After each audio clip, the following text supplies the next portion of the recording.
Yo everyone, welcome back to my channel. Hope everyone's having an absolutely fantastic day today. So in this video, I'm just gonna do a little quick compilation of a hike that I went on the other day. It was Mount Wachusett in New Hampshire. I hiked that with my girlfriend, and these are some highlights from that day, and I'm just gonna put some background music behind it and show you some nice views, some nice rock formations. So I hope you guys like that. Make sure to subscribe if you enjoy. And I'm gonna follow this video up, or this will be the follow-up video to another video, depends whichever one I post first.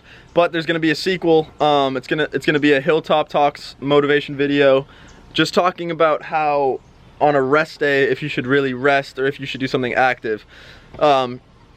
Short answer is you should do something active. I think personally, on a rest day, you shouldn't be resting like a slob on your couch eating Doritos and fucking sipping on some Mountain Dew bullshit.